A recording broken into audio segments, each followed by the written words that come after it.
1200 साल बाद खुले रहस्यमयी गुफा के दरवाजे, अंदर का नजारा देख सबके रोंगटे खड़े हो गए। क्या आपने कभी सुना है कि कोई खजाना सदियों तक एक श्राप के साए में कैद रहे और जब उसे खोलने की कोशिश की जाए तो लोग जिंदा वापस ना आए? आज हम आपको एक ऐसी सच्ची घटना के बारे में बताने जा रहे हैं जिसने पूरे गांव को हिलाकर रख दिया, और इस कहानी का नायक है आदित्य शर्मा। आदित्य एक साधारण सा लड़का, लेकिन सपने बड़े थे।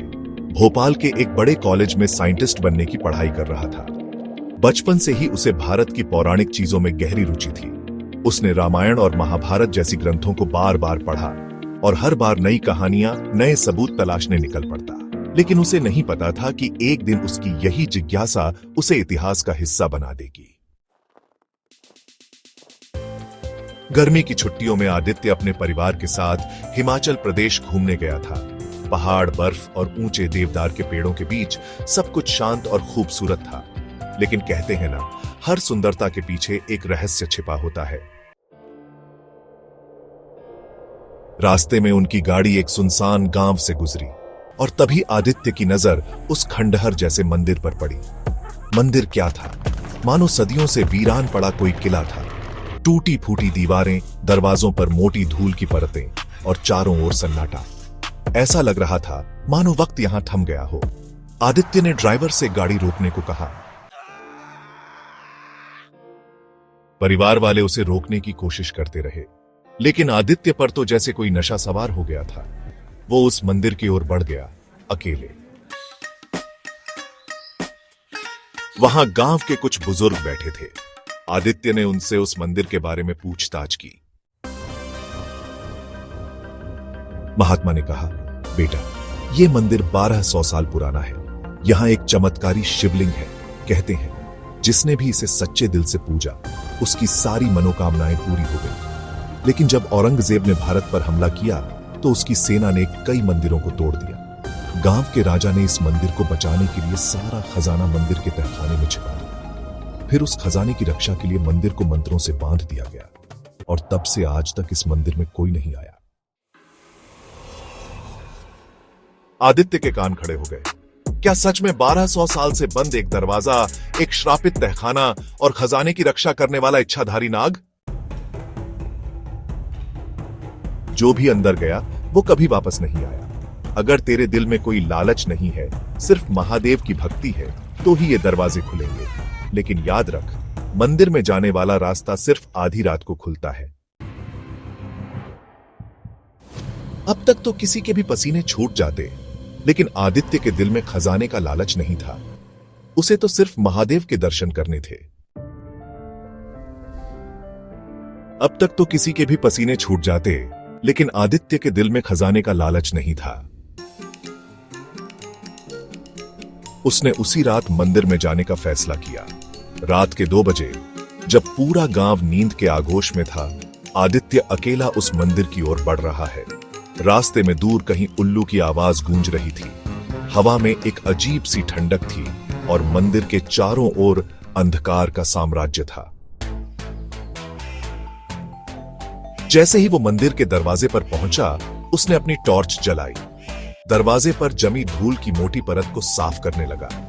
एक विशाल जंग लगा ताला उस दरवाजे को बंद किए हुए था।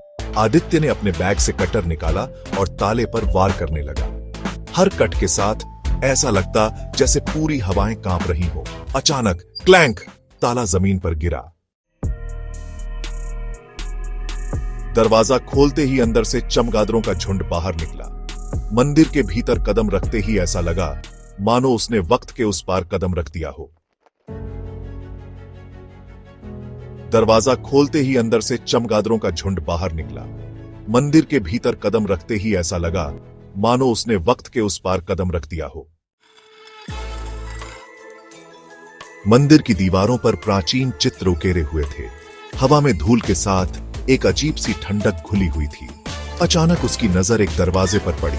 वो दरवाजा जिसके बारे में महात्मा ने बताया था, उस पर कई हाथों के निशान थे और धूल की मोटी परत उसे छूने से भी रोक रही थी। यही वो तहखाना था जिसमें सदियों से खजाना छिपा था। पर आदित्य को खजाने की कोई चाह नहीं थी। वो आगे बढ़ा शिवलिंग की तलाश में। चमत्कार। और फिर वो नजारा जिसने उसके रोंगटे खड़े कर दिए। मंदिर के बीचों बीच शिवलिंग स्थापित था, लेकिन आश्चर्य की बात यह थी कि पूरे मंदिर में मोटी मोटी धूल जमी थी, पर शिवलिंग एकदम चमक रहा था, जैसे अभी अभी उसका अभिषेक हुआ हो। उसके चारों ओर नाग लहराते हुए घूम रहे थे। आदित्य ने डर को अपने ऊपर हावी नहीं होने दिया। उसने हाथ जोड़े और ओम नमः शिवाय का जाप करने लगा। फिर वो हुआ जो कोई सोच भी नहीं सकता था। जैसे ही आदित्य ने शिवलिंग की सफाई की और दीप जलाकर आरती शुरू की, वो नाग धीरे धीरे जमीन में समा गए। पूरे मंदिर में मानो एक दिव्य प्रकाश फैल गया।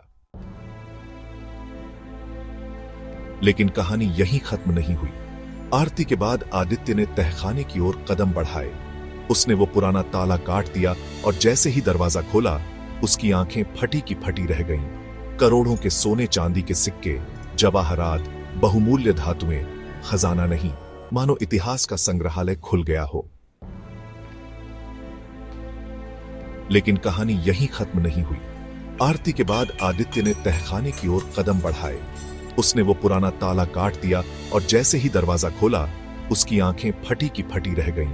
करोड़ों के सोने चांदी के सिक्के, जवाहरात, बहुमूल्य धातुएं, खजाना नहीं, मानो इतिहास का संग्रहालय खुल गया हो। तभी सांपों का एक झुंड बाहर निकला, पर आदित्य वहीं खड़े होकर ओम नमः शिवाय का जाप करने लगा। और फिर वो सभी सांप चुपचाप वहां से चले गए। अगले दिन आदित्य ने गांव के प्रशासन को इस रहस्य की जानकारी दी। प्रशासन ने खजाने को संरक्षित किया और उसी खजाने से मंदिर का जीर्णोद्धार किया। आज वो मंदिर हर श्रद्धालु के लिए खुला है और शिवलिंग की पूजा हर रोज की जाती है। अगले दिन आदित्य ने गांव के प्रशासन को इस रहस्य की जानकारी दी। प्रशासन ने खजाने को संरक्षित किया और उसी खजाने से मंदिर का जीर्णोद्धार किया। आज वो मंदिर हर श्रद्धालु के लिए खुला है और शिवलिंग की पूजा हर रोज की जाती है। लेकिन दोस्तों, सोचिए, अगर वो खजाना किसी लालची इंसान के हाथ लग जाता तो क्या होता? आदित्य ने न सिर्फ एक रहस्य खोला, बल्कि एक मिसाल कायम की कि सच्ची श्रद्धा और निस्वार्थ भक्ति के आगे कोई श्राप, कोई नागिन, कोई डर टिक नहीं सकता। क्या आप में भी है वो हिम्मत जो आदित्य में थी? अगर आपको ये कहानी प्रेरणादायक लगी हो तो वीडियो को लाइक करें, चैनल को सब्सक्राइब करें और नीचे कमेंट में लिखें, हर हर महादेव।